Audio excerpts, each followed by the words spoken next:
indeed, International Women's Day. So happy International Women's Day to everyone, not just to women sitting in this class, but to all the boys and gentlemen, to their mothers, to their sisters, to yourselves, as you will be supporting your daughters and your wives to be the best selves going forward. Gender equality is a human right, and also we have all got the plans to reach the gender equality by when? By when? By when do we have the plans to reach gender equality?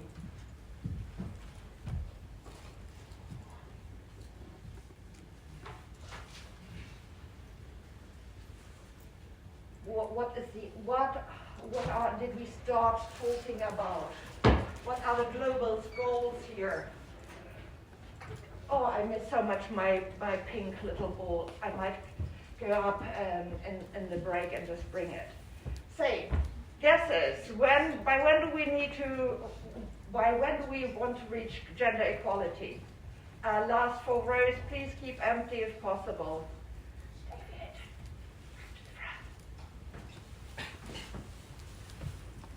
I've got a few students who are looking to work on assignments related to reaching gender equality or pay equality. Yes? 2030, yes. Why that? Can you expand? Or anybody knows why we want to reach it by then?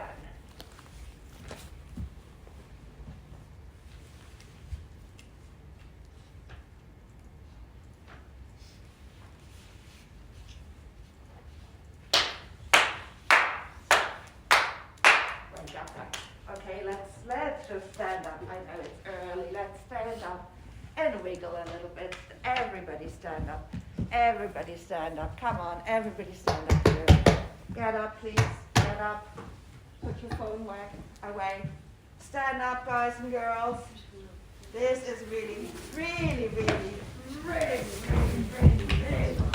nice.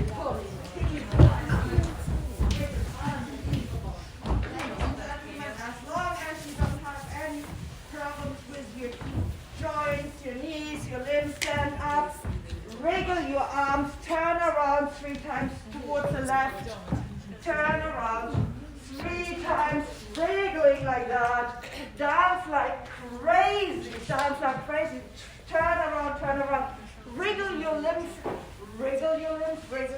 It is important that the oxygen reaches the brain. Clearly it is important. Now who's the bravest?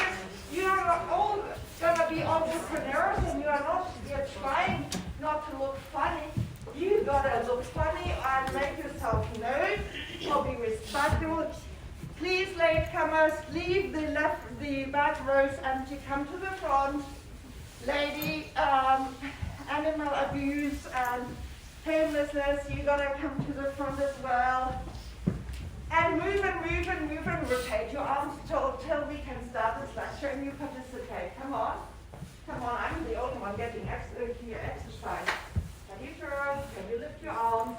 Absolutely. Not just the elbows. Elbows is the start. Everybody. Haven't you seen it as educators? Live, turn around, say hello to the people sitting behind you. Share the names and say like, this sucks, this woman is crazy in the front. What's she doing? Or in the back. I don't mind, but you gotta move, okay? You gotta move. And you gotta put your phones away. Otherwise I'll be collecting them and auctioning them off to a charity which supports gender equality on this Women's Day. I'm dead serious, of course. Oh my God, now you have a seat. Okay, so by now everybody should know about 2030. The UN SDGs, last 4 rows empty. Please, there's plenty of space here. Animal abuse in Malaysia, please come to the front as well. There's plenty too. We need to form a learning community, right? Gender equality is important. Why? It's a human right. How far are we away from reaching 2030? Do you know? If we continue to make progress as quickly as we are doing right now, when do we reach gender equality? 2028, 2032, phones away, otherwise I'll be collecting them. We're not on track. We're not on track. Does it mean we are going to reach it a year later or when? What are your guesses? 5, 10 years later. 5, 10 years later. Who says more or less?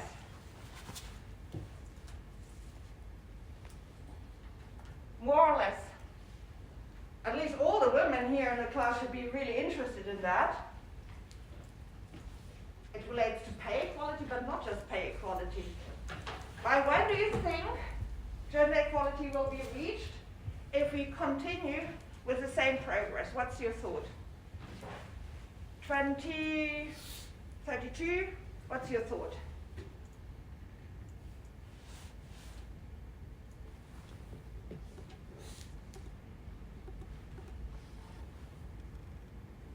What's your thought? I think in the next 5, 10 years. Next 5, 10 years. What do you think?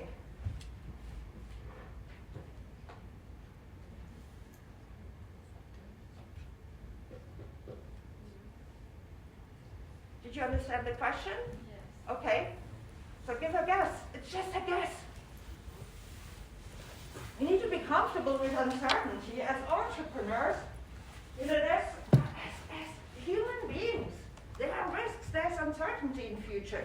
So guesses are just guess. But you should be all interested in that. If you've got a wife, hopefully at some stage you want her to do well in her career as well, right? If you will have daughters, you want them to do well as well. You don't want them to be exploited, right? You individually don't want to earn less. So, LA homelessness. By when do we reach gender equality? Ideally as soon as possible. Ideally as soon as possible. But the question was, if we do as much progress as right now, by when do you think that we reach gender equality?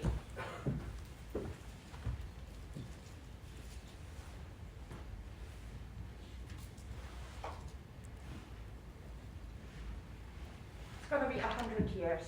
Oh, sorry. I was going to say never. Never, yeah. It might be never, but the best estimates right now are in 100 years. So gender equality is not just pay equality. So there's income equality with something related, which is SDG 10.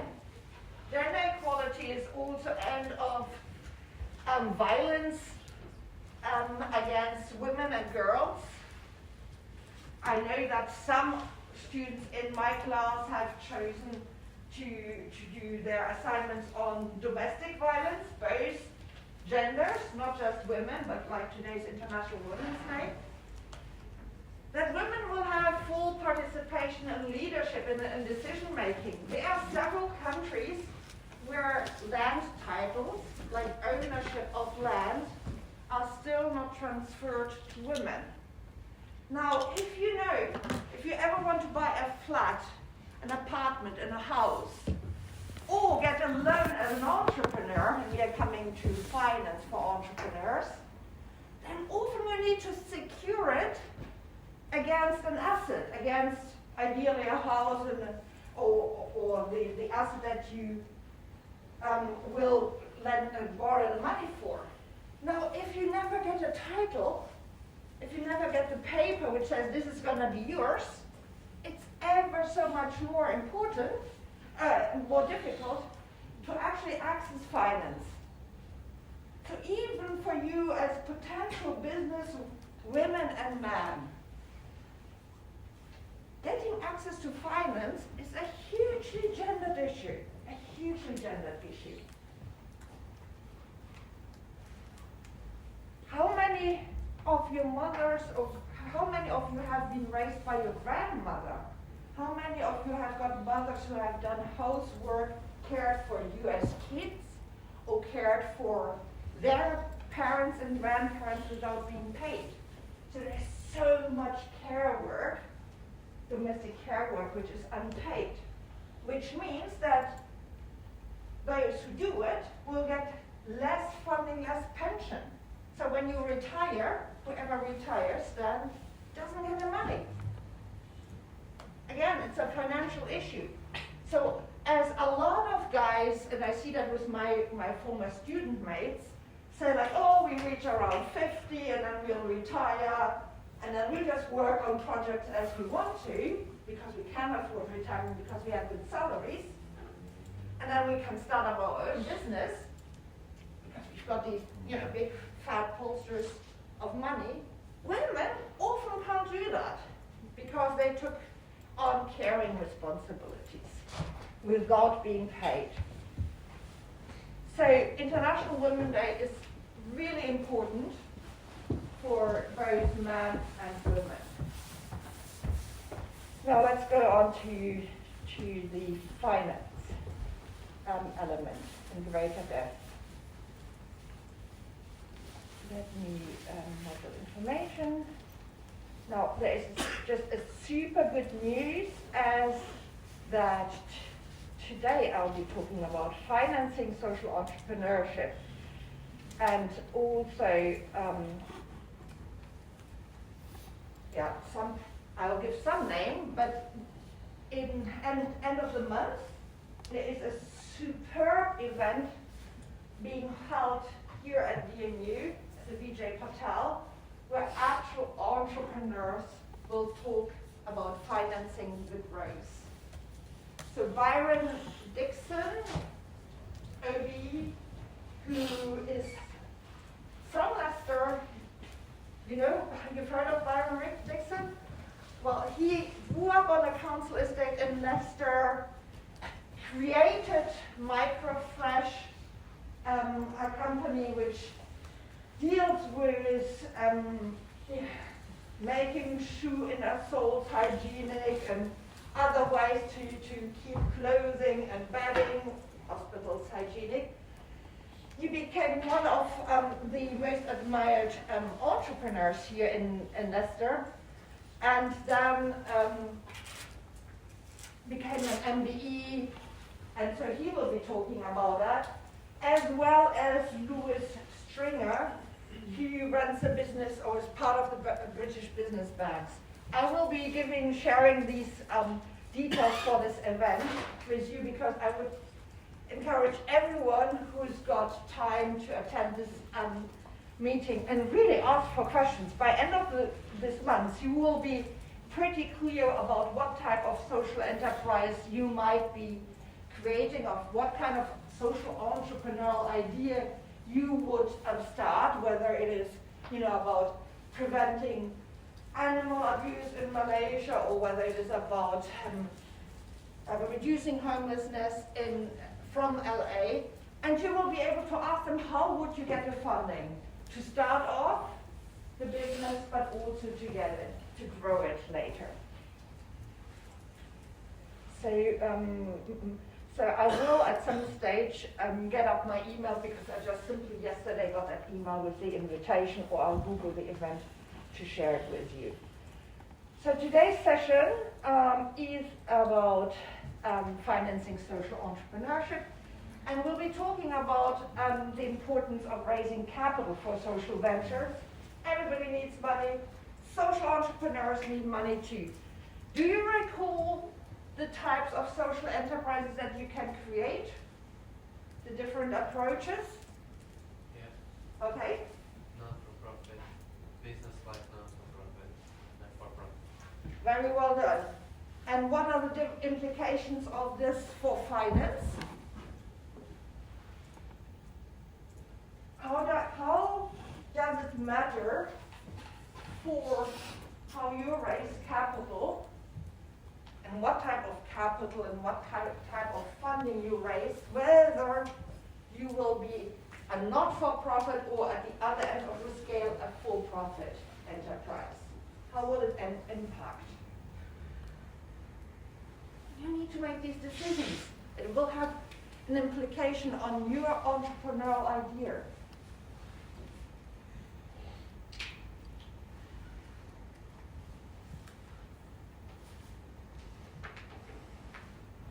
So, who's going to volunteer and speak about their idea?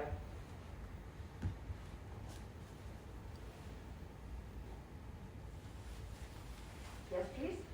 So my idea is a business like non-for-profit to tackle the problem of affordable and clean energy in the UK. Mm-hmm. I need to develop the idea, but my initial idea is to create a company that helps install like solar panels Mm-hmm. and create like a community sense where the excess produced by the solar panels installed in people's homes, businesses, etc. can go to the grid and be sold as normal energy. Excellent. Excellent. Say, what would be the income streams? Will you dependent, if you start this enterprise, will it be like a charity that you're dependent on donations? Or will it be, if like a for-profit enterprise, that you will go and knock at the doors at venture capitalists and say, well, we are high growth business, can you give us some capital? We can offer you really high return rates. Probably like a business, like not-for-profit, because then it could still sell services, get money, get capital, but the purpose is to solve a social issue, not to make money. It's to use it Absolutely, to absolutely. So the business like not-for-profit approach sits in the middle. So the good thing is you are not just dependent on individual donations, but the profit or the cash flow maximization impetus that for-profit commercial companies or for-profit social enterprises have is not as strong. So you are in the middle of the ground. So it is really important to go back to this initial table where we compare the three approaches to see, okay, what implications does it have today on money, another day on resources? Will I have money to pay employees, or will I be dependent really on volunteers? So, and it's based on the analysis that you've made in the first term that you can now say, like, I, individually, as a social entrepreneur, will choose a not-for-profit or a for-profit enterprise. Now, this is now really important that each of you knows that you need to step up as a, like for midterm 2 and the coursework 2, as a social entrepreneur, and you need to be the change that you want to see in the world. And you need to fund somehow the ventures that you want to create. You need to find which sources from donations and how you get these donations, whether it is standing in the middle of the marketplace at Leicester with a few buckets and sing like the Samaritans for Christmas, or like what they are called, the Salvation Army around Christmas, or whether it is a crowdfunding campaign or simply one of those Virgin Money campaigns, online platforms where you can also get donations, or whether on the other hand you say, no, actually I will be establishing a growing business, I need more funding, I need to get a loan, I might need to get an interest-free loan, which you can get if you start a business in Leicester through one of the charities. You can get an interest-free loan, which means you keep the control of your company. Or you can ask a business angel to join you with equity and give some advice. So that's the other learning objective. And then, of course, you need to know how to manage finances and develop skills that to assess the financial viability, so that you know not just how to raise the first time finance, but also then to continue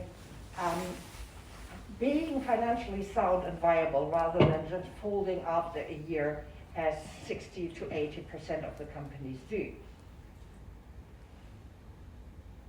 So, what do startups need money for?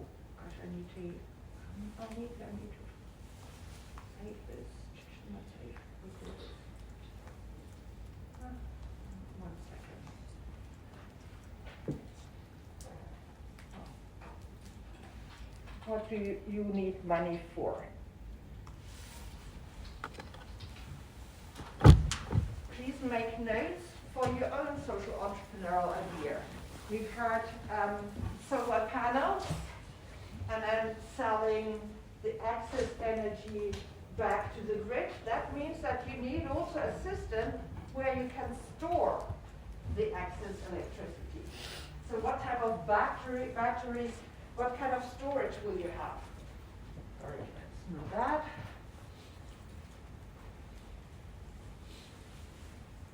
What is your entrepreneurial idea? Here in the front. What are you going to do?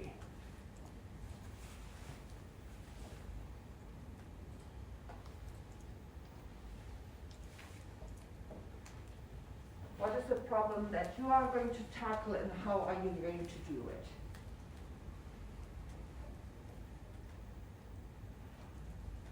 You know from the first coursework what is the problem that you are going to tackle, right? So what is it? Equality of education for whom and where? The northwest of China. Sorry? The northwest of The northwest of China. Now, China is such a big country, right? And so the northwest is also a huge region. Can you be more specific? Because now as social entrepreneur, I'm going to ask you, and you will have to write, where you are going to start making that change and how. So, and if it is access to quality education, which age group is it going to be?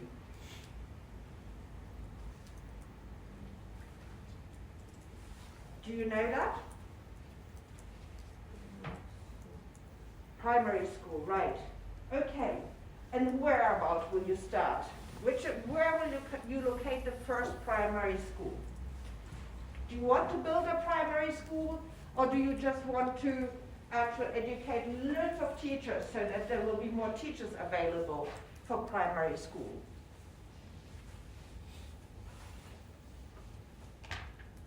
What is your idea or ideal?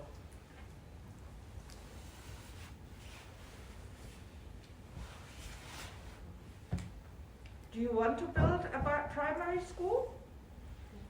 Or do you want to educate loads of teachers to send to primary schools? Depending on where you are, the HIV pandemic wiped out teachers of entire villages.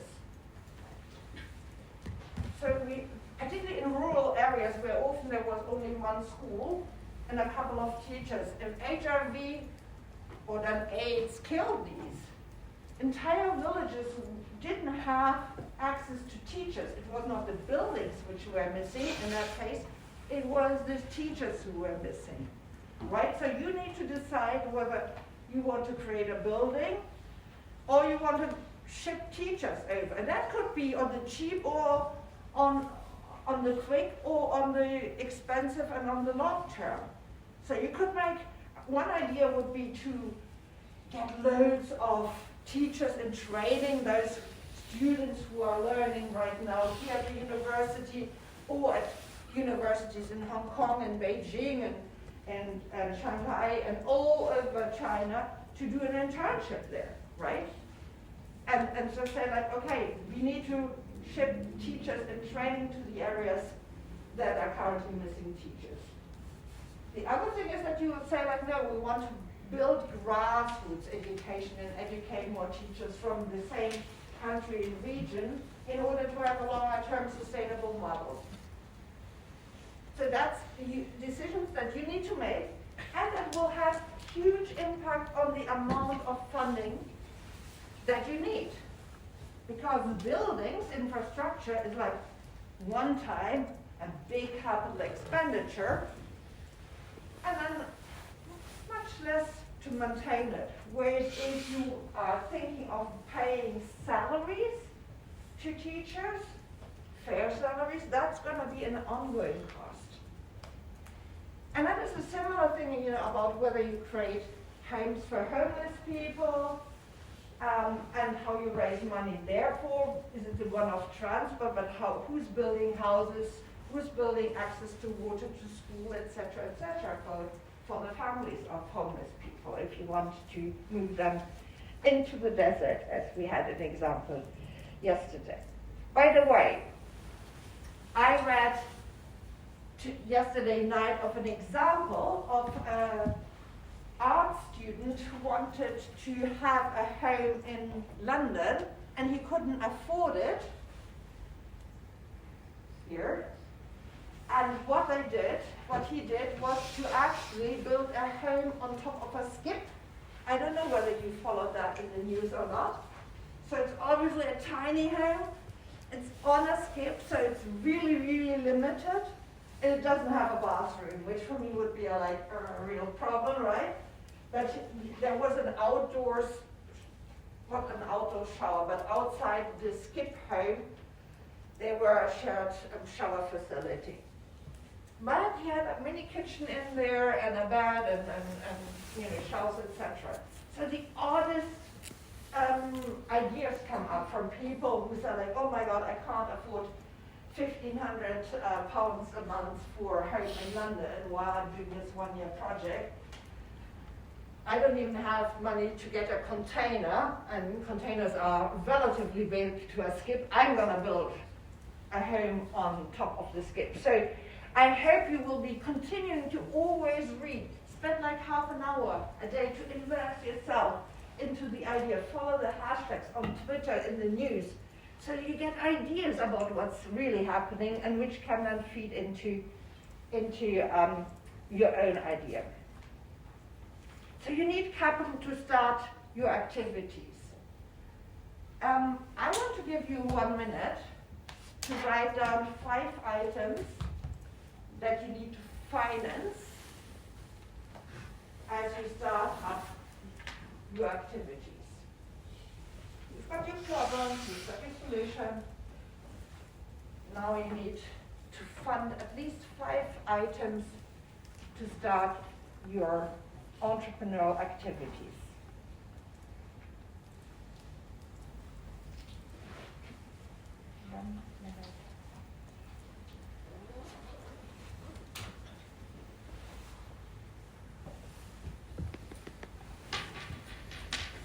What's the point of rewards that aren't rewarding? Pick your own reward at confused.com. Yeah. Okay, the minute starts now.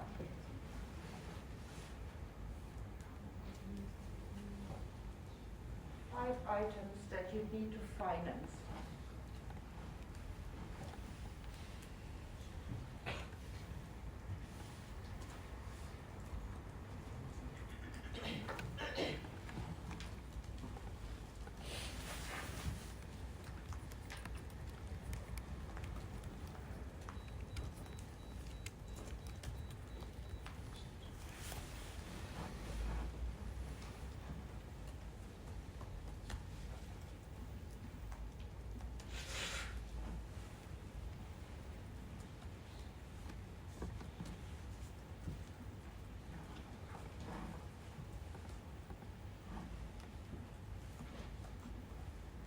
Feel free to write it down on your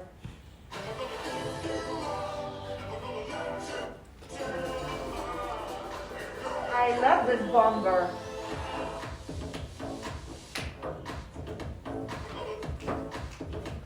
I love music.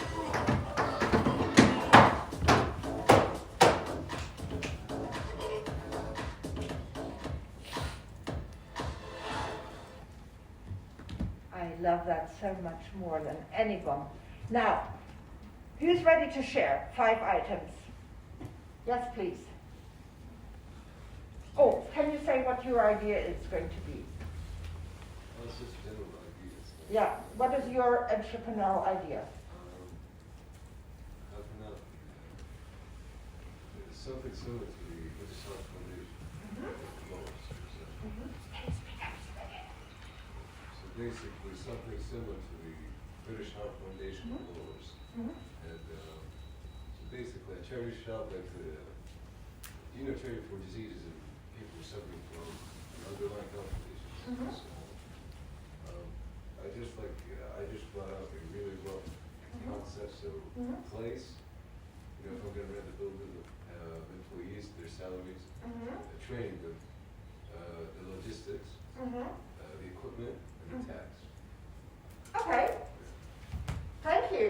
These are really important categories that any business needs to raise finance.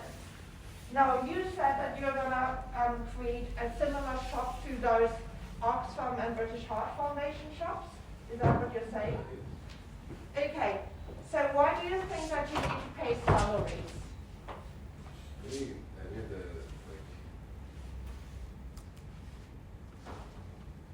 Wait, they don't? Like Oxfam, they've got them predominantly run by volunteers. Right, yeah. Okay? Try to find out how these are run. I had a friend who was like a total bookworm, and I once went to his flat in Bristol, and he shared this flat, so it was like 5 bedrooms, and literally all the walls were covered with big bookshelves, top to bottom. I mean, this guy was book crazier than me, and still he doesn't decide, well, I can no longer go and buy, first and second hand books. So what he did was actually volunteering with a local Oxfam shop, because there are some Oxfam shops which are more focused on books than others. Because he could say, like, whenever there's not a client, I'm just reading the books. But he was volunteering, and a lot of people volunteer there, right? So you need to double check, how can you keep funding really low? Yes, one or the other person, like the founder, and maybe as you grow, a key person might need to be paid a basic salary to start with, but try to see as well how you keep the funding really, really low, rather than burn funding. Watch a lot of Dragon's Den, Shark Tank, etc. Apprentice shows, because all the sharks are always questioning what will be done with the money. Really useful. You think that Golden Gosh is social entrepreneurs, right? I don't know what this is about. Watch Shark Tank, watch all these shows, apprenticeship, etc. That gets you in the mindset about the money. Then you said the building. Now, will you buy a building? Will you rent a building? How will you maybe make a deal with the local council that some empty buildings you might get for a peppercorn rent for 1 year or 2? Or see whether the local council taxes, you can be reducing them and pay less, right? But good start. Other 5 items. What are the 5 items that you need funding for?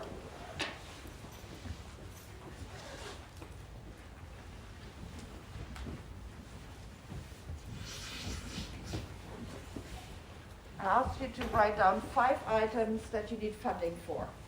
Someone on this row here.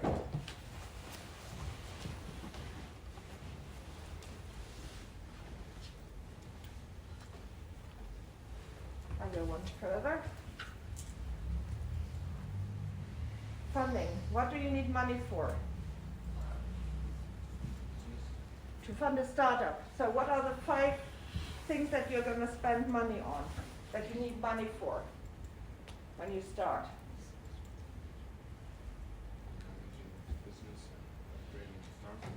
You got to be more specific, please. Next one, next to you. What will you spend the money for?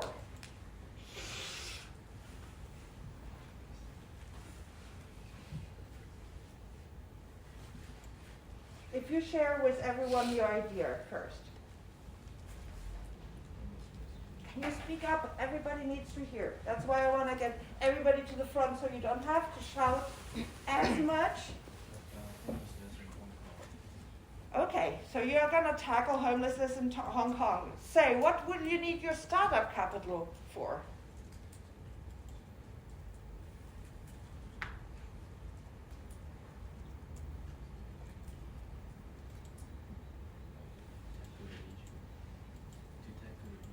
To tackle the issue, but how? What will you do to reduce it?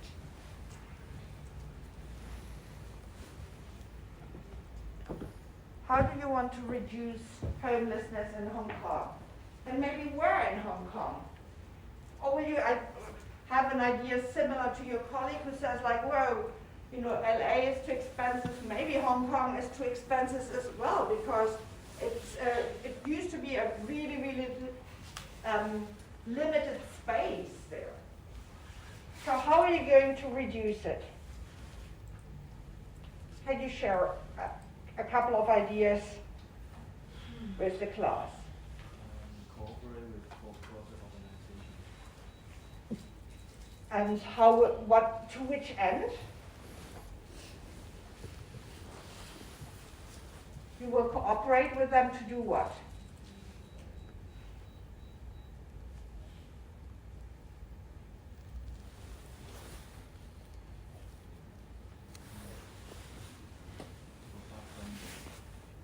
Provide funding in order to do what exactly? Yeah, tackle the issue, but how? Will you build houses? Will you rent houses? Will you work together with housing association? How will you do it? You will be the entrepreneur. You got to come up with ideas now. Next one, okay? So what is the problem? What's the idea that you've got? And what are 5 items that you will be spending money on? My social issue is food poverty in Sri Lanka, and I'm thinking about doing like a place where people can like grow vegetables and like fruits. So like I'd need like capital for like maybe like seeds for the vegetables and fruits, and maybe like soil like places to like actually put the a rural plot, right? So you need to get the space, a rural plot. You want to have seeds. What else do you need? maybe like some sort of like water supply. Water supply, storage of the food, transport, perhaps. So depending on the location is super important, right? Because people need to get there and get back to where they live. So either there will be a public road with a good bus connection, or but people still need to get there, or it's near a community where people can walk to, right? So super important point. Thanks for sharing. Thank you for contributing. Seeds as well. At least before the first season or two, you might want to get like some crowdfunding to adopt not a goat, but adopt a crop, right? That people can on Crowdcube or other crowdfunding platforms say like, okay, you can contribute to the first crop, and also the plot or different plots, right? Next to you. What can you just right there, blowing the nose? Can you clap them and say, what would you like to have the funding for? If you just put the mobile phone away for a second. So what are the 5 items that you would like to spend money on? And what is the idea that you've got? Homelessness. Right? Homelessness. And what will you be doing?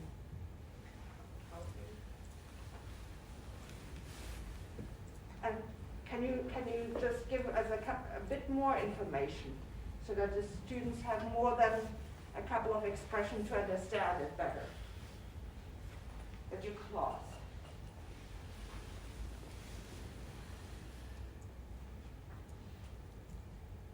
Like a couple of sentences just to explain what the problem is, what your idea is. The increase in Mm-hmm. So really, really important to hear that, because then you can liaise and share ideas with your colleague who tackles homelessness in Hong Kong, your colleague who tackles homelessness in Leicester, and others who tackle homelessness in London. So how do you think you would like, as an entrepreneur, to tackle that?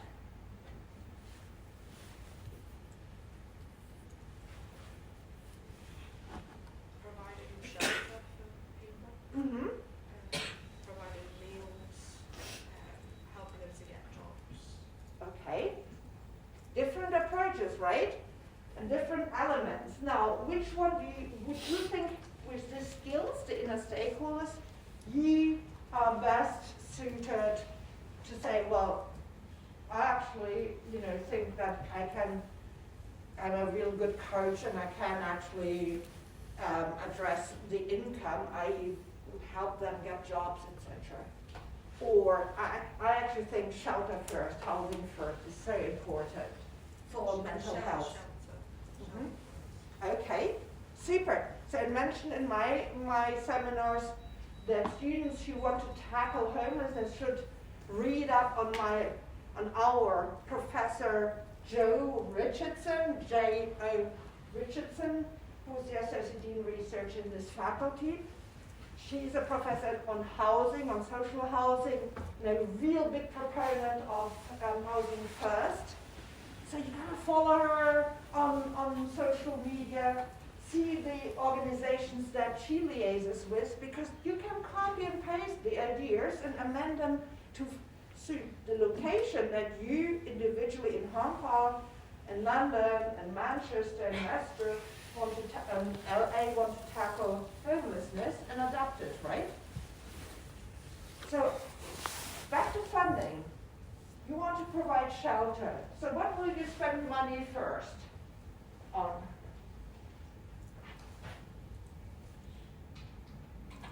And where in Manchester?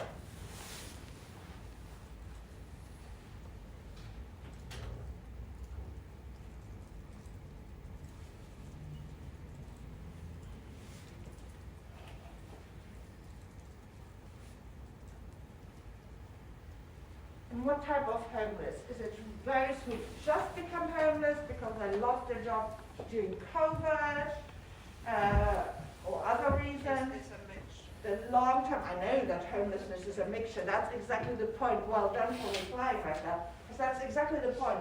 Homeless people are not a homogeneous group. They are different people who can become homeless at any given point in time. And some have been homeless for a very long time. The needs are slightly different. The beneficiaries are different. So it is easier to provide an effective solution if you do a customer segmentation in a way, right? If you just say like, okay, these are the type of homeless people, street homeless or couching or couch surfing homeless that I want to help. Have you put any thoughts towards that? Got to do it as soon as possible, right? Because then we've had now weeks on MVP, on designing the minimum viable product or service, and see what are the external stakeholders, etc. The sooner any one of you, that's not just one colleague, any one of you makes this so-called customer segmentation or a clear understanding of the exact target beneficiary group, the more effective solutions you can get. And the more effective solutions that you can develop, the better it is, the easier it is to get funding. Because imagine you come to me and say like, oh, I'd like to fund my super cool idea to address homelessness in Leicester or in Manchester. And I say, okay, yeah, fine. I'm a business angel. I've been fortunate in my professional life before. I'm happy to support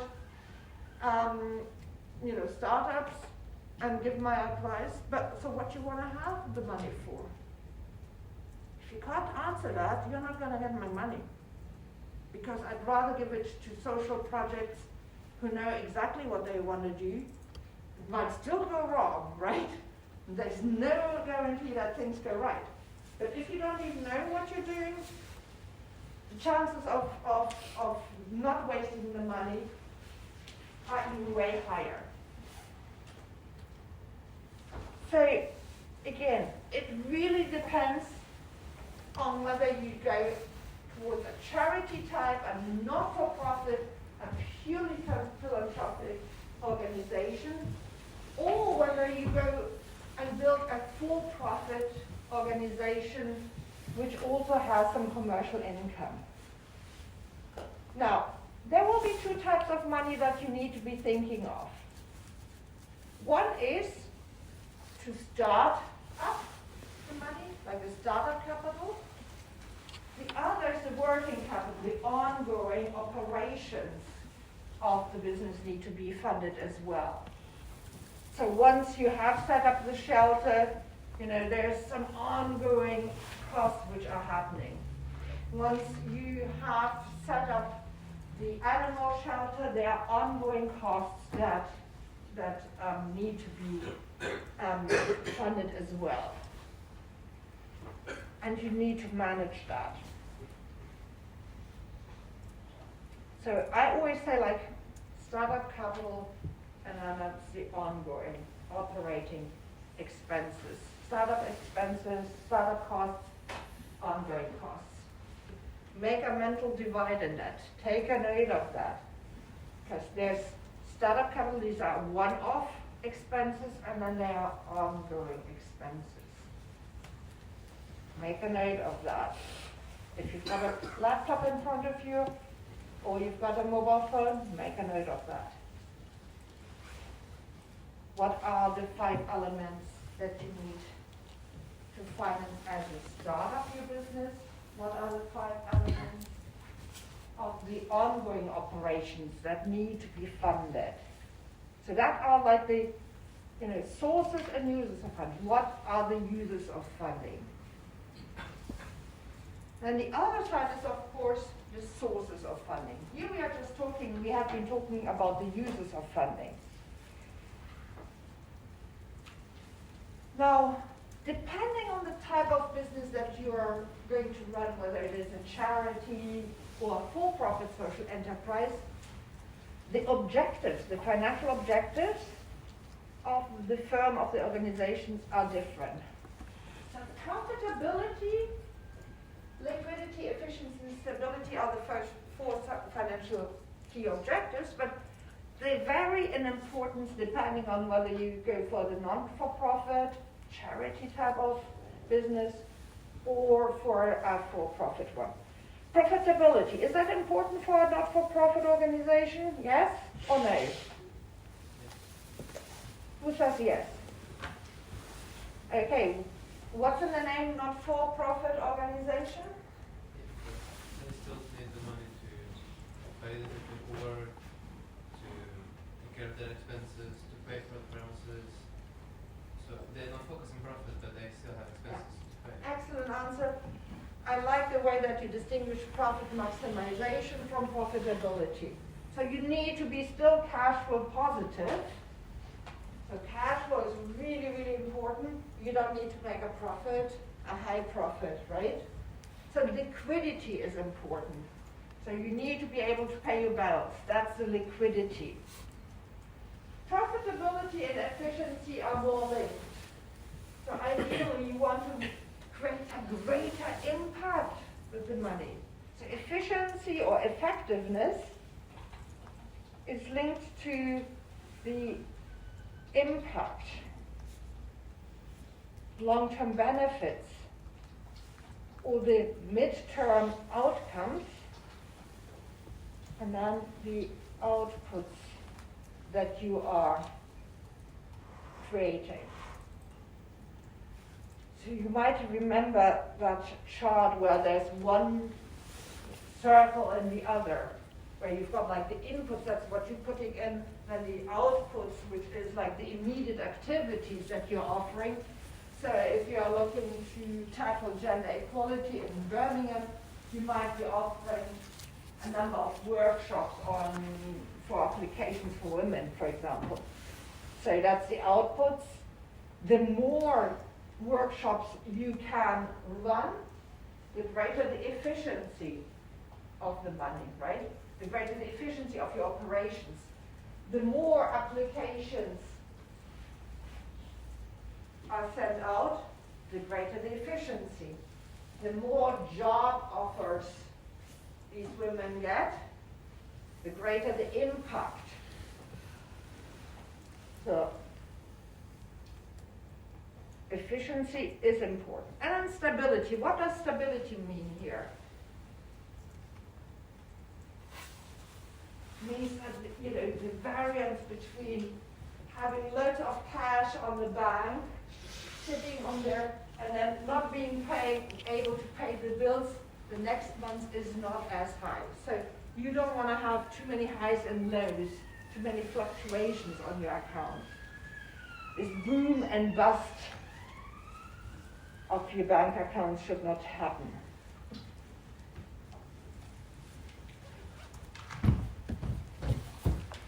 And it is for that you need to think ahead. What are the 4, 5 top things that you need to fund? Well, my entrepreneurial idea. What are the items that I need funding for? Draw a mind map again about your idea. What are the resources that you need? Human resources, logistics, other supplies, time resources, and financial resources. And are they short-term or long-term?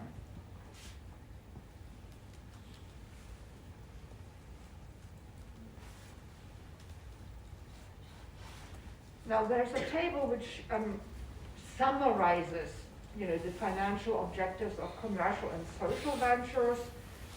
I've just added it here to summarize. You can read it in your own time. Now I will move from uses of funding to sources of funding. That's something I want to do after the break. So we'll have a little break right now. I will pick up a couple of events that are happening today until the end of the month. So today between 1 and 3:30 there is an event on how can social enterprises help with gender inequality. That's run by a colleague of mine here. Then there's another screening of a documentary on refugees. So for those who are tackling refugee-related issues, whether it is income poverty, homelessness, integration, etc., that's running for free this afternoon. And then another movie in the Phoenix Cinema as well, running tonight for free, by a woman entrepreneur in Africa. And then of course the financing one. Say, have until 12 o'clock some time to stretch your legs, to drop a penny, and see you in a moment then.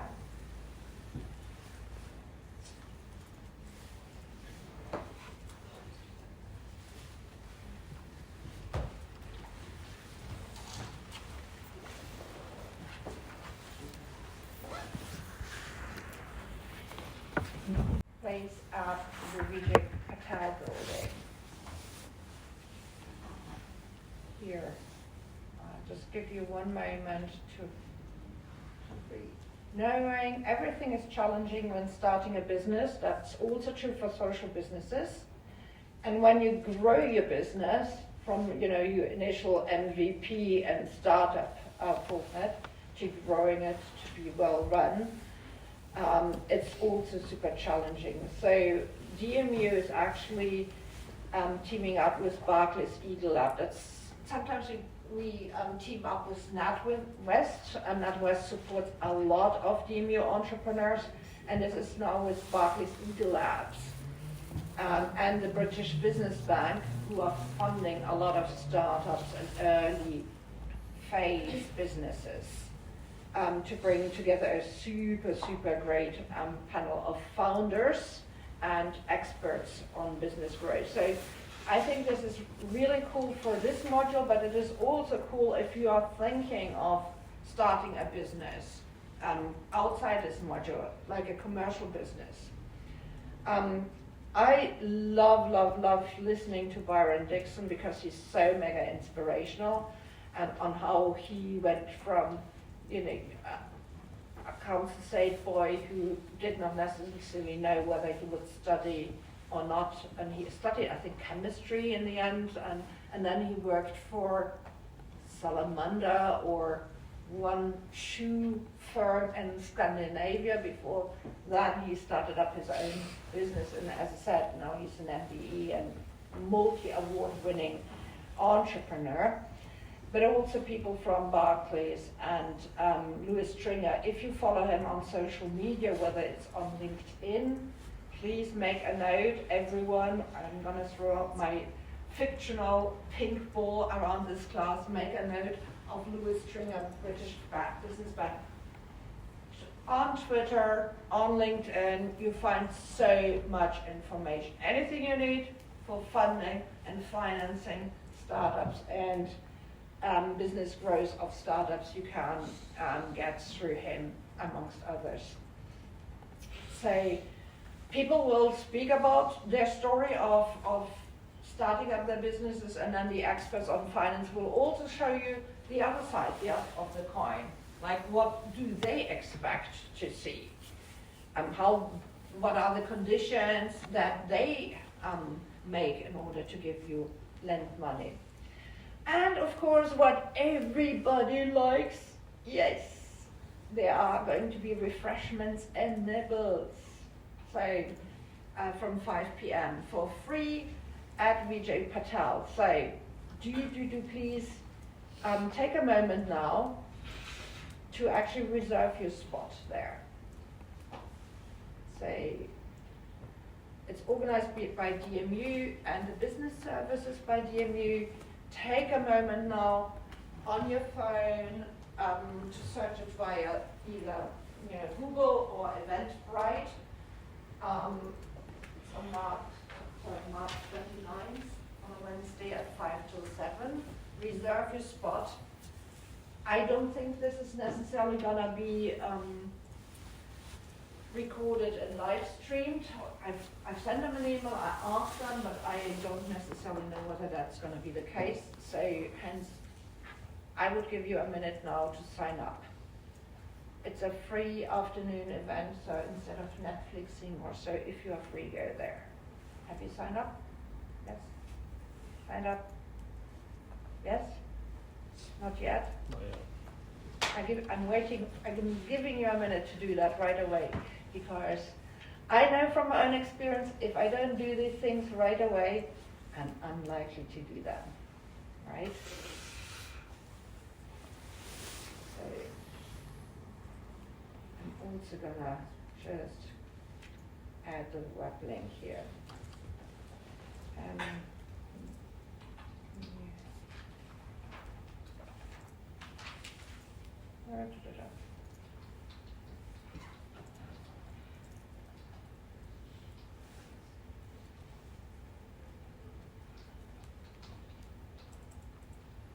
I got it yesterday late afternoon, and I've not yet submitted that. Okay.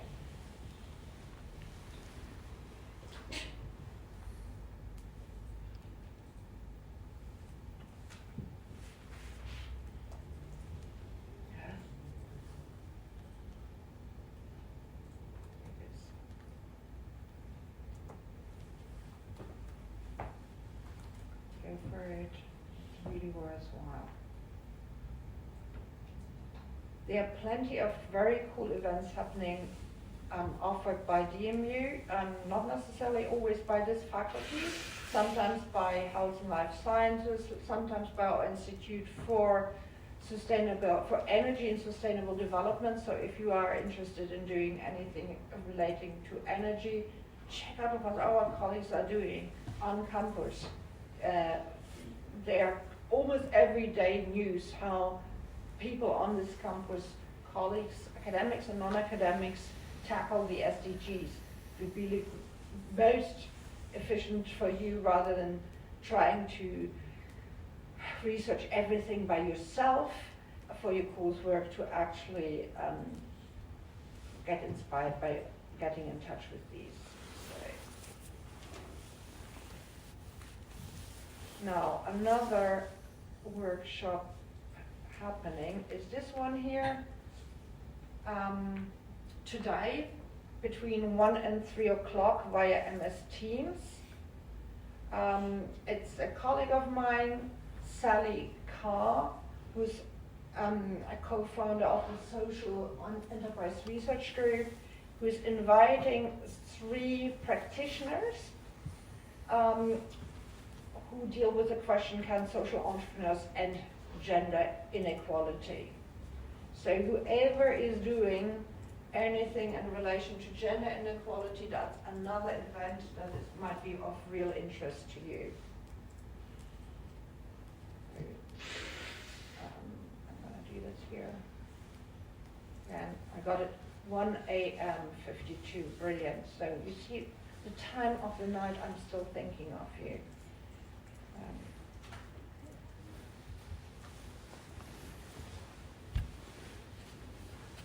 Please take a note of the QR code if you want to attend that. There are some students who do work on gender equality or inequality. You might want to attend this particular event here. There was an event earlier today between 9 a.m. and 11:30. I mentioned that in my seminars yesterday, where the Deputy Vice Chancellor of DMU and members from our campuses in Malaysia, in Kazakhstan, and Dubai have spoken as well about gender equality and inequality, as well as women from the UN. This event was recorded. As soon as I get a link to the recording, I will share that as well. Some of it might be more relevant, some might be less relevant to you, but I think for those who just happen to do gender equality related issues, it might be interesting just to listen in while you're cooking, you know, while you're brushing your shoes, or while you're ironing. Who irons these days? Nobody. But like, okay, while you're cooking and while you're eating, just listen into these things. So that's that event. Now let me see, there were other events still. Sorry, they've just come in the last few days like crazy. Andrew Rees. Sorry, I blanked that because you don't need to see my emails. Another colleague emailed here. Where's Andrew Rees?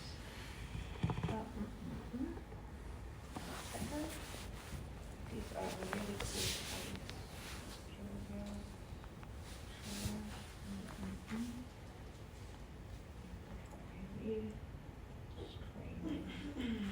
Apologies for that moment. Here. I will screen this one here. This is a film, a screening of Hostile.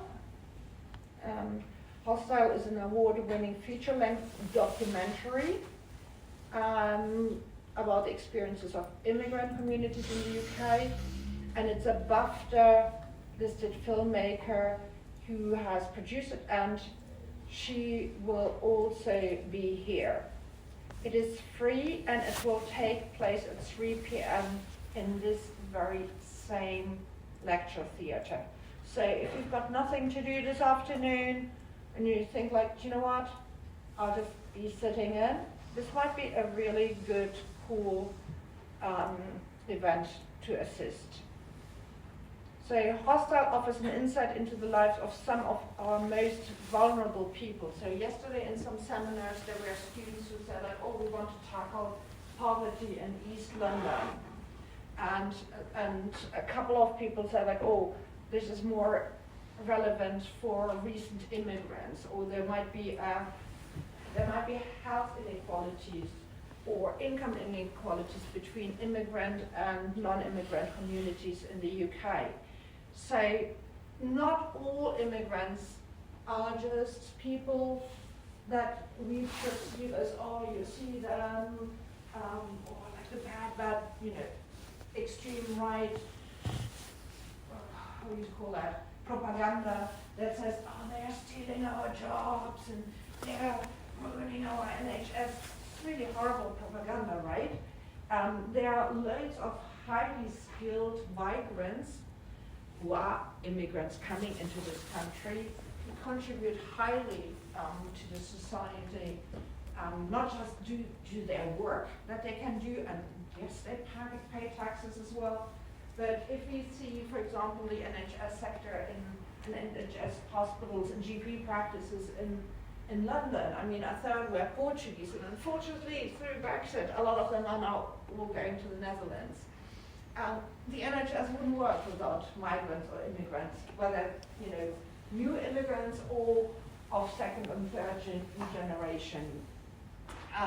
Doctors, like a friend of mine runs a business, a small business in Germany, by just getting accreditations of medical staff, doctors from Syria, nurses who have flown war-torn countries. They're highly skilled, but of course their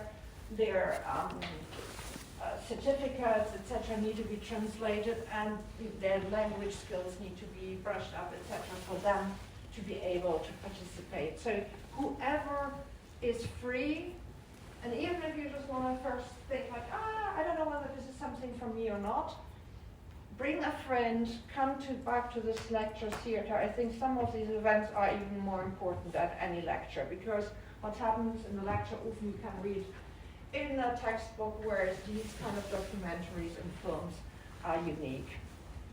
So feel free to share this invitation. So I'm gonna also add that onto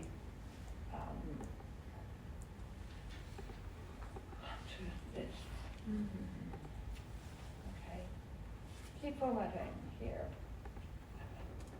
Apologies, it's gonna take a bit of time, Julian, that's a reminder.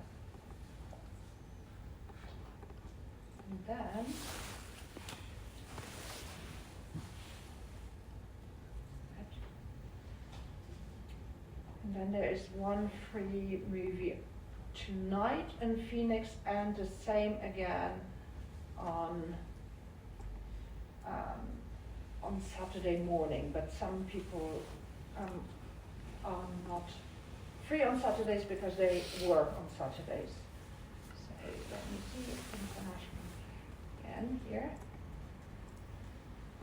See below. And that is the screening of Women of Change at the Phoenix and Arts Centre in Leicester. Here it's as part of the British Science Week, and again, it's either today at 7 p.m. at the Phoenix Centre, or on Saturday at the Dialogue Box Serendipity between 11 a.m. and 1 p.m. It is the story is about, in a world of dramatic social chaos, the protagonist, a woman in her 40s with Caribbean origins, looks back at her past and reflects on her future.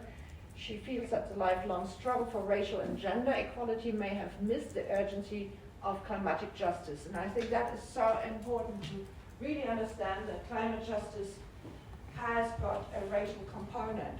People on this global racial component, and also a geographic component. People in the global south tend to suffer more from climate change and climate emergency and its consequences than we who are comfortably sitting here in the global north. Not saying that everybody is comfortably sitting in the global north, but the Eurocentric or Western-centric capitalism tends to ignore the effect of climate change on other communities. So she looks for answers, and she turns back to her ancestors, embarks on a journey to connect with her destiny, destiny in which all lives, humans and non-humans, have a role to play to restore cosmic balance. So when we talk about non-humans, often these are just flora and fauna. So animals, the animal kingdom, the balance that we have to live with the animals, and the environment. So these are UK film premieres, so you would be privileged to be the first ones to watch those tonight at 7 p.m. in Leicester. System of Systems. And again, this is really highly relevant because you've done systems map, mind maps, etc. On Wednesday, that will be joined, like on Saturday, by Fabienne Viala. She comes from Warwick University and has researched for a long time between environmental and racial justice. So you can join here as well. Refreshments will be provided on Saturday. I can't promise whether they will be provided today as well, but that might be the case. So I'm going to just add that as well here.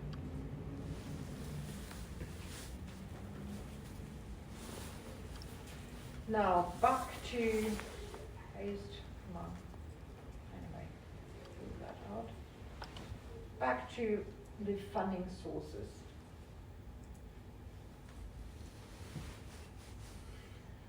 Often we start with saying, like, if we want to start up a company, we ask the 3 F's. Who are the 3 F's? If you need money, who do you ask first? If you go to the cafeteria or to the food village, you want to buy a cappuccino or a cup of tea. You go with your mate, you ask your friend, right?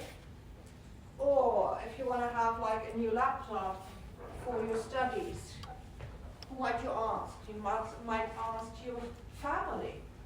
Might not be necessarily the parents, but it might be the grandmother, an uncle, godmother.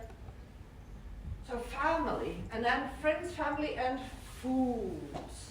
Fools, why fools? Because particularly startups are full of risk. Because why are they full of risks? And more riskier than other companies, more riskier than investing into, I don't know, British Airways and British Energy and so on, because there is no track record. They are startups.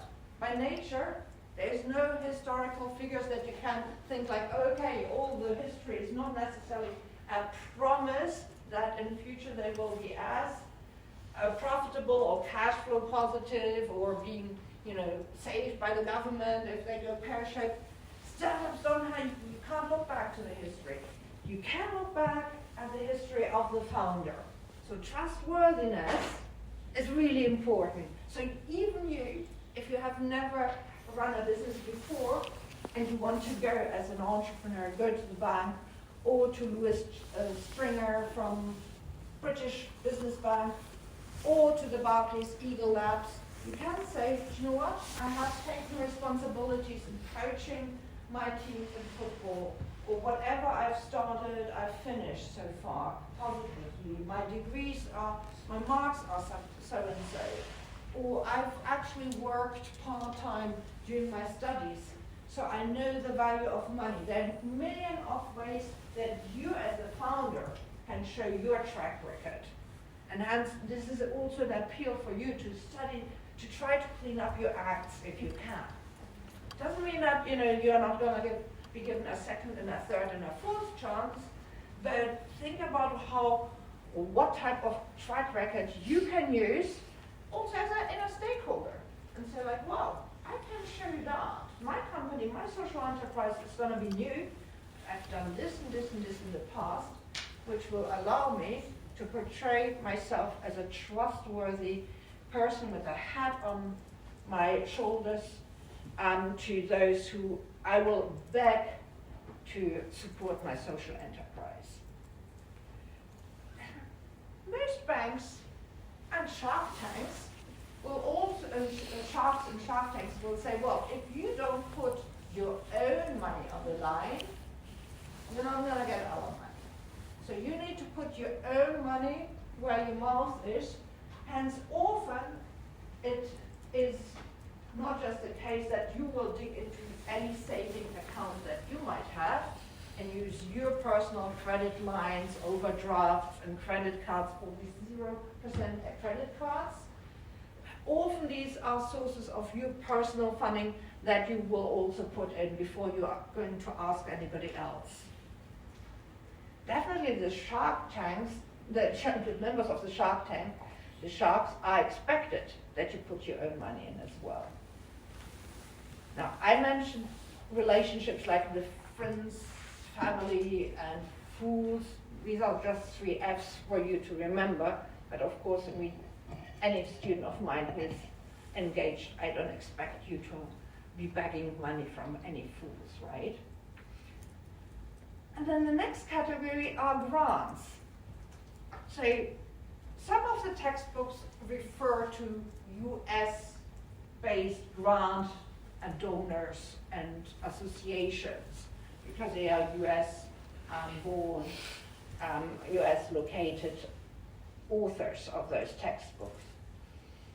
So see that as an opportunity for you to check out what the funders, what the grants are that are available in Malaysia, in Leicester. There's an LLEP, the LEP, known as the LEP. Leicester and Leicestershire Economic Partnership.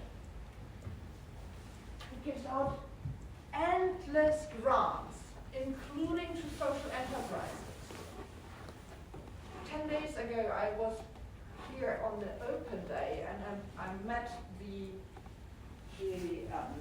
director, the chair of the faculty's advisory board, and she's now also got a role in the lab, and she wants to sit down with me for lunch and discuss how the lab can use their funding to promote and support social enterprises. Because they say, like, at least that social enterprises will not just produce profits for the founder, but will tackle the triple bottom line. You know, you've got a social, environmental, and a financial objective. So they say that's, you know, a good use of our money. So check out the lab, write it out. Leicester and Leicestershire Economic Partnerships. And if you were to open a business in Wales, or in Cornwall, or in northeast Scotland, some of the remote areas have got, they used to have European structural funds. Well, that's went out of the window since Brexit, but they still might have some additional funds and grants available for those who want to create jobs in these remote areas. So it's really worthwhile always to double check whether in the areas that you want to create your social enterprise, whether they are local or regional grants available. Why are grants so important? Why do you want to have a grant and not a loan? Most loans you need to pay interest, right? And now we are going towards 10% inflation, so which means that the interest rates on our loans will increase as well. So the more you can avoid paying interest on any loans, the better, just as we go into a higher inflation period. There are, of course, like the Sir Thomas White Loan Charity Company, the longest name ever.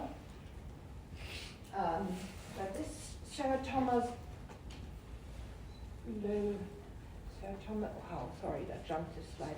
This local, Leicester-based charity, and all that says White Loan, Sir Thomas White Loan Charity Company, it is actually a charity which gives interest-free loans to students and graduates who want to create businesses in Leicester. So anybody who wants to create a business in Leicester needs money, needs funding. Before you go to a bank and get a loan or max out your credit cards which are beyond 0%, go and make a meeting, book a meeting with the Sir Thomas White loan charity company. They were created hundreds of years ago by somebody who was active, a businessman, active in Leicester, was really, really very affluent and decided to create a charity to support those less well off to start up businesses which create jobs in Leicester. So that's not gonna be for, sorry, I'm gonna just do this. This is not for anyone who wants to now fund the animal shelter in Malaysia or the any homelessness initiatives in Hong Kong or food poverty, anti-food poverty initiatives in Sri Lanka. But you might find similar charities and business angels in these locations too. The great thing about the Sir Thomas White Loan Charity Company is that they also will give you counsel. So they will also give you a mentor, a coach, which is ever so superb. Because like, oh gosh, you know, we all don't know everything, right? So the more coaches and mentors you can have to open doors for you, the better. Well, don't take it too literally. You don't want to have like 100 mentors just straddling your head and saying like, oh, there's direction right, left and the other right, etc. So you need to choose your mentors and coaches so that there is a good fit. But basically, having a coach, having mentors, having sponsors who say like, well, I'm not just mentoring you and listening to you or give you some advice, but I'm literally putting my neck on the line and open the doors and saying like, you gotta invest in that person in this social enterprise. It's super important. And Sir Thomas White Loan Charity Company do that. So they are almost like a mix between a loan provider and a business angel in Leicester. So I'm going to copy that here as well.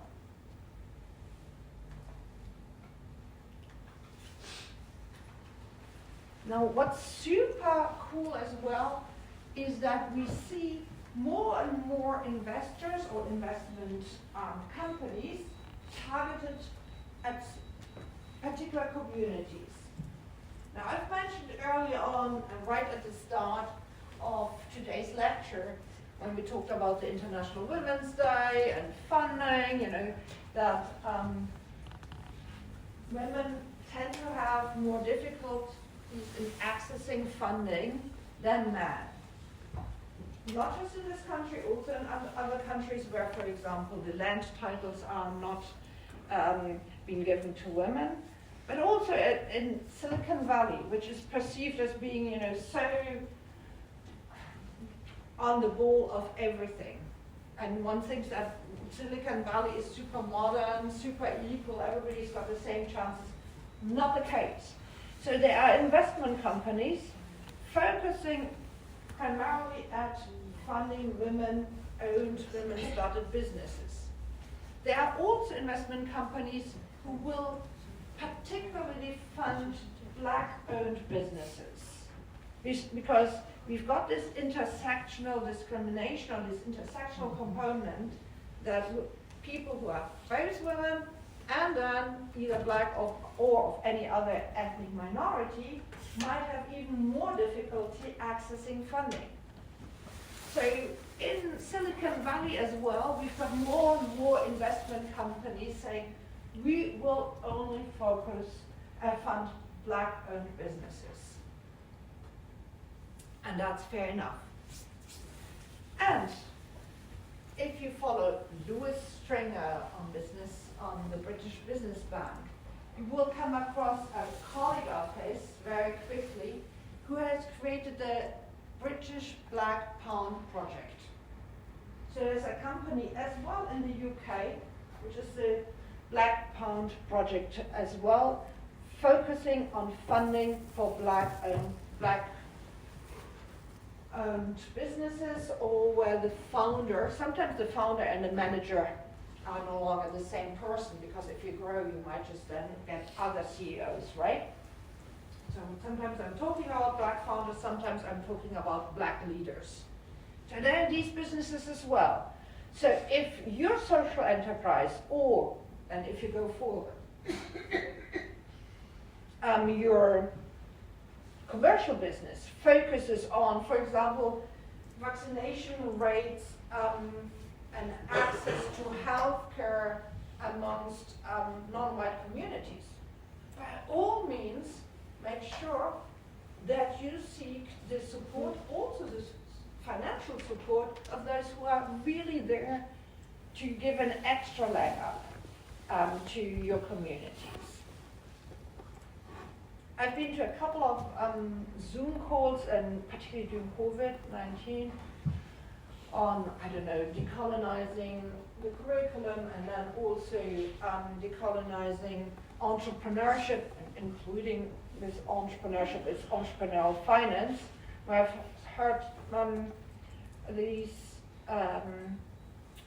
funders and founders of the British Black Pound Project, as well as Louis Stringer and others speak, and I can only highly recommend them. Then there are, of course, crowdfunding platforms like Kickstarter, Kiva, and I will be talking about crowdfunding a little later, because there are 3 different types of crowdfunding, and you need to decide which one to go for. I jump on that, that's very US-centric. Again. Now, what I recommend you to think of, like earlier, I touched on it earlier, is to see how can you minimize the amount of money that you need. How will you be clever in the bootstrapping of your social venture, particularly at the beginning? And bootstrapping means, you know, getting the maximum out for the minimum funding, and also bootstrapping in relation to marketing is getting the maximum visibility and impact on the minimum numbers of bucks. So how will you create the biggest impact costing you the very least? It's kind of like guerrilla marketing, as we call it. Often through getting some campaigns going viral, you can get the visibility and hence also the interest without having a huge marketing budget. Again, if you watch Shark Tank or Dragon's Den, the dragons and the shark are very reticent towards spending their money on marketing budget. They always rather open the doors and connecting with somebody who's a specialist somewhere, rather than saying, oh, we will spend money on expensive TV campaigns or expensive magazine ads. Try to find out how you can reduce the need for external funding, whether it's equity or loans. You probably all have heard of the stories of Innocent and how they did their market research, right? Anybody recalls how Innocent did their market research? Innocent is not a social venture, but they did market research to know whether people prefer to drink apple juices or orange juices or kiwi and passion fruit juices. And you as well, you will need to figure out from your beneficiaries what would they prefer to have if they are homeless. Do they prefer to have immediate shelter, or would they also like to have health services and help to get jobs again, and where to focus. So you need to go to the beneficiaries and learn, right? And do your market research. Now, what Innocent did, they said like, well, we're not gonna pay Nielsen or any other big marketing company, market research company to do like a big market study. What they did was just taking like a bunch of bottles of their couple of drink, of their 2-3 different tastes of drinks to a big open air festival, and then they had a bucket on the left hand side and an empty bucket on the right hand side standing next to their tables, and they said, well, if you like this drink, throw your empty bottle into the left hand side. If you dislike our drink, throw your empty bottle into the right and the bucket on the right hand side. And there they had a space. I don't think it was Glastonbury, but it was like another massive of open air festival. They said like, we don't just give out a bunch of drinks here and do our own market research. It costs us much less to produce a drink for a few people, but have this immediate reaction than spending money for a market research agency. And something similar was also done by some friends of Killer Mike, who is this awesome rapper who has got this Netflix documentary I might have mentioned in one of my lectures or seminars before, where he also went on to say like he wants to actually promote black businesses in and around Atlanta, right? And one business was around cannabis farms, and the other was about actually creating a competition to Coca-Cola. So like, why should Pepsi-Cola and Coca-Cola and all these soda companies make so much money?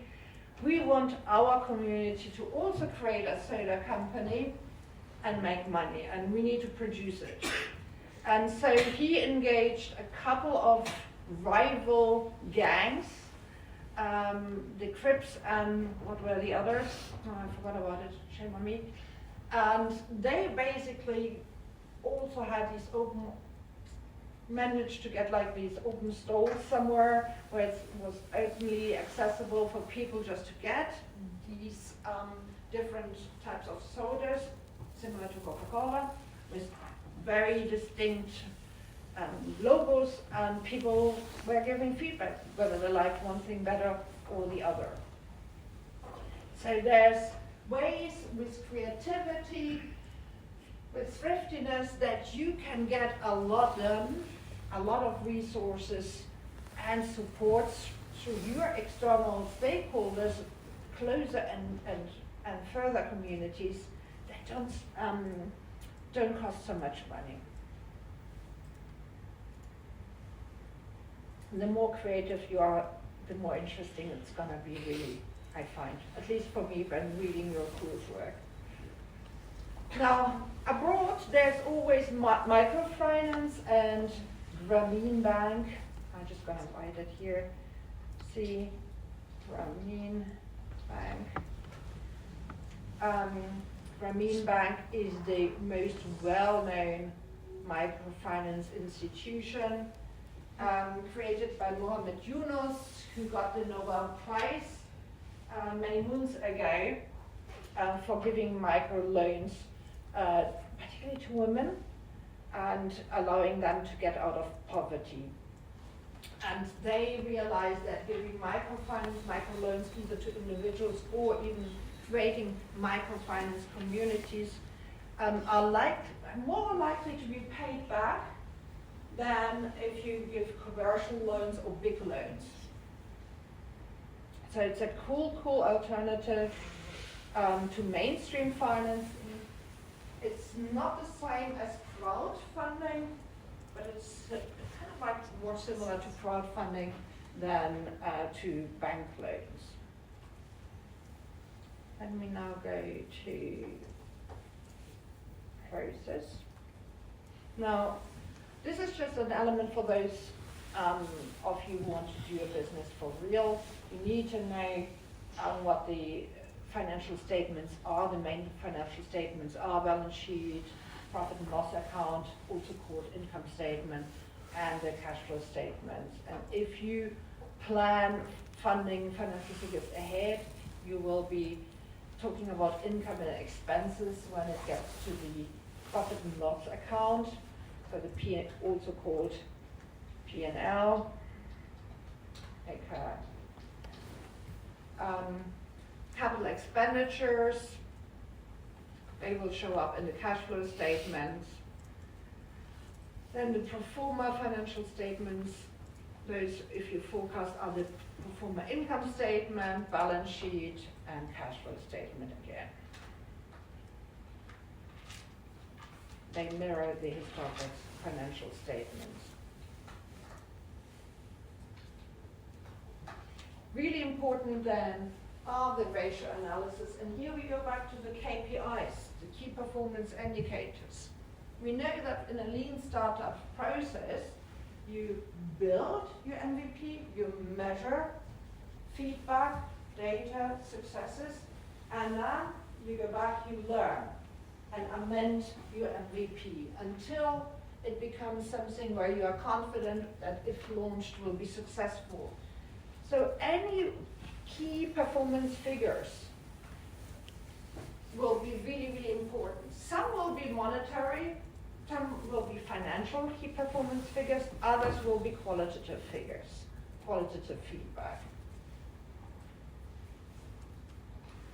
But any key KPIs, key performance figures are important for you to list which are the key KPIs that are important for your businesses, for your social enterprises. Again, think about outputs, that's the activities, outcomes, they are the benefits of the activities, and long-term impact for the wider community. So what are the assumptions, what are the metrics, what are the KPIs, what are the outputs, outcomes, and the impact. I'm going to write that down here as well. The outputs, outcomes, and impact.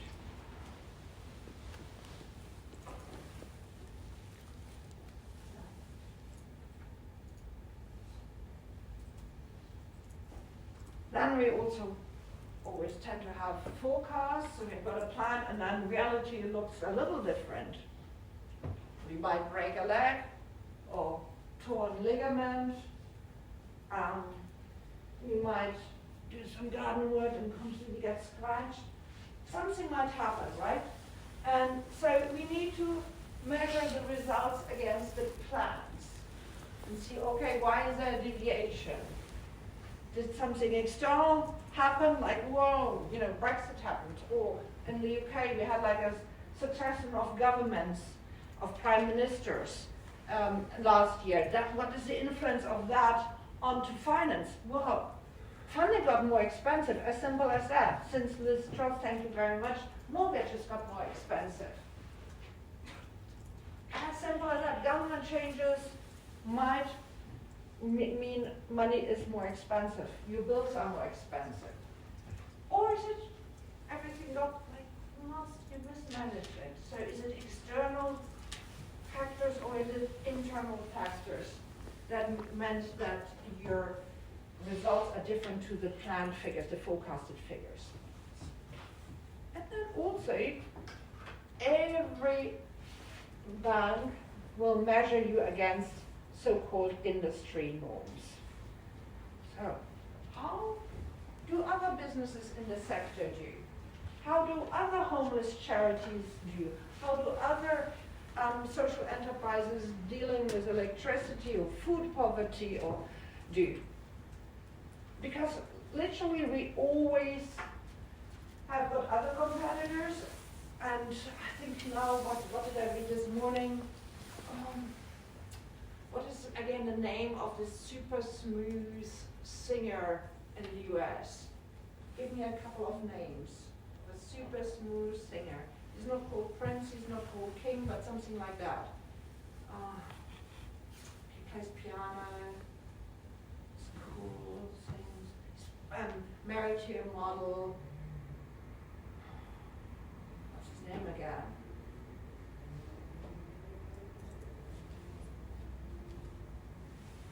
Oh, I don't want to Google now. Anyway, he's just created a skincare range, and for men. So the skincare range is for men, and he's black, so I presume it's a skincare range for black men. Now this guy, who's a multi-millionaire, of course has got access to all these biolabs and testers to make sure that this has been all tested and that the claims he does will stand the test of critics. Whereas, like in the afternoon, I deal with a lot of postgraduate students, or I teach a lot of postgraduate students, and they are a mix of international management students, project management students, and a third of them are biopharmaceutical technology students, and they are all in the same class. And some of the biotech pharmaceutical technology students have got really fun ideas, and one idea, of course, was about skincare. Actually, a couple of groups want to do businesses on skincare as well. And we had an interesting discussion because one of the ladies said, like, oh, skincare, we'd rather just do skincare than makeup because makeup, I don't know, is different, whereas skincare, the cream can be used by everyone. And I thought, like, ooh, gosh, we need to check up on that again, because, you know, even when we go back to medical school and dermatology, there's so much, you know, racial inequality and discrimination in how even pictures are portrayed and included in the medical education, and there's a lot of ignorance going on there. And so you need to inform yourself. But you will be competing with these super smooth multi-millionaires who've got like access to everything. So make sure that maybe you do something niche super well, and then you'll be bought out by one of these multi-millionaires. What's his name again? He's John Legend. Sorry? John Legend, yes. Thank you, John Legend and skincare. Right. Thank you. I knew it was like some name which is not King or Prince, but obviously his real name is not Legend, but he just decided to be calling himself Legend. Oh. Okay. So measure yourself against industry norms. For that, you need to do a gap analysis between the existing players and the ecosystem and yourself. So make absolutely sure that you do a competitor analysis or a gap analysis between the problem, the current solutions, and in the middle, what you are offering.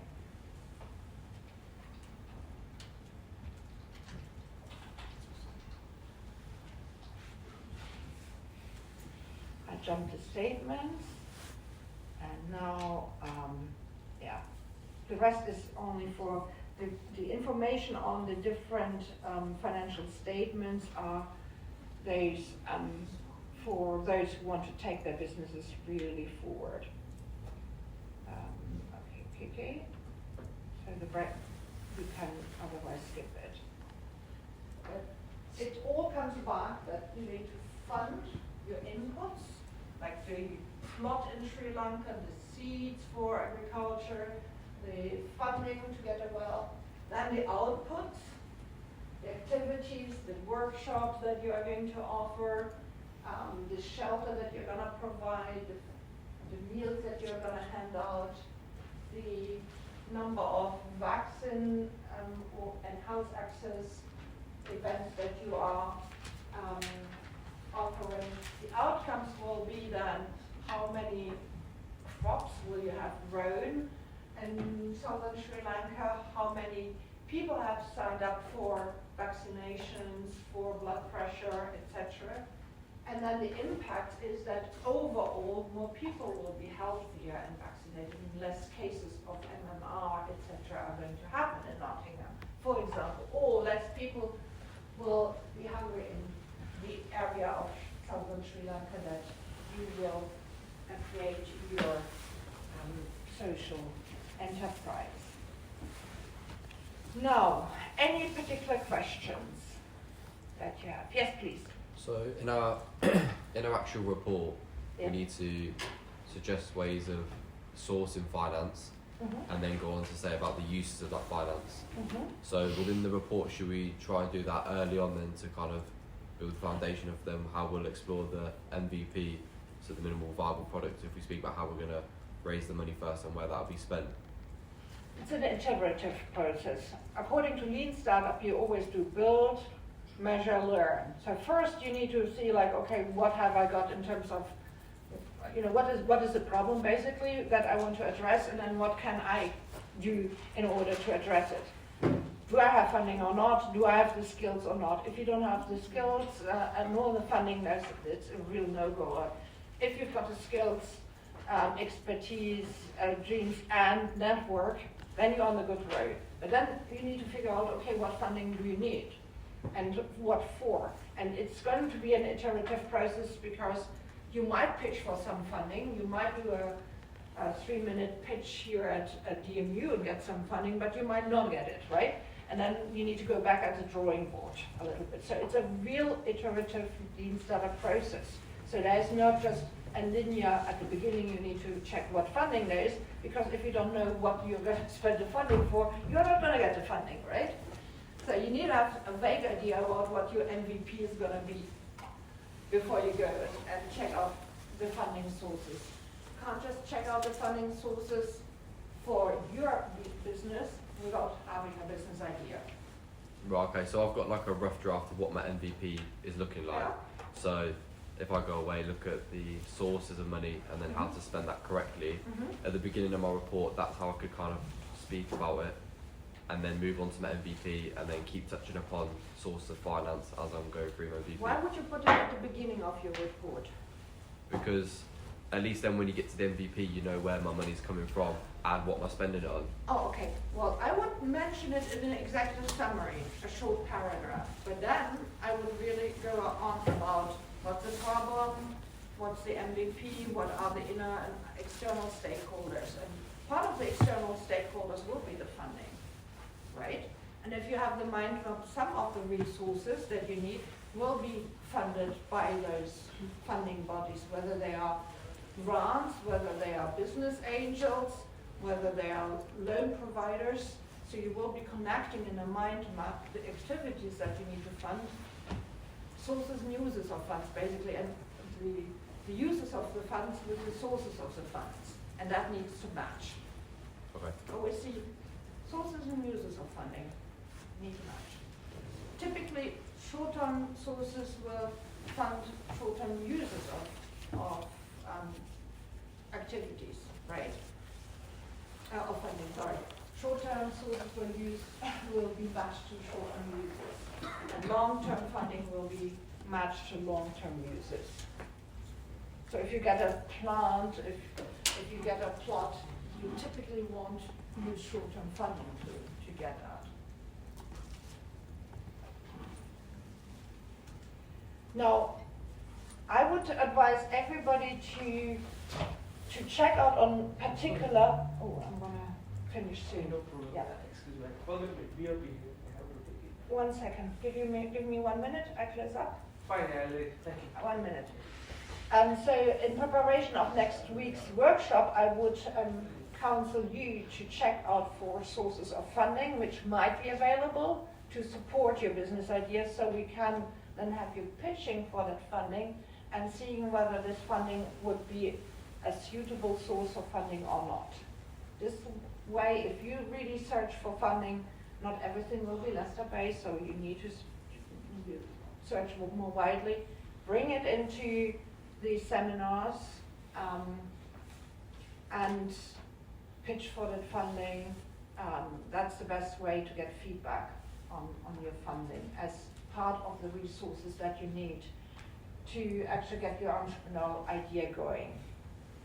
You can go back at that original table of NVP, business like NVP, NFP, and for-profit social enterprises to really go through step by step what kind of resources you need, human resources, staffing, financial resources, etc., to make sure that the type of organization that you were thinking or you are thinking of developing, that it is well suited for your own business.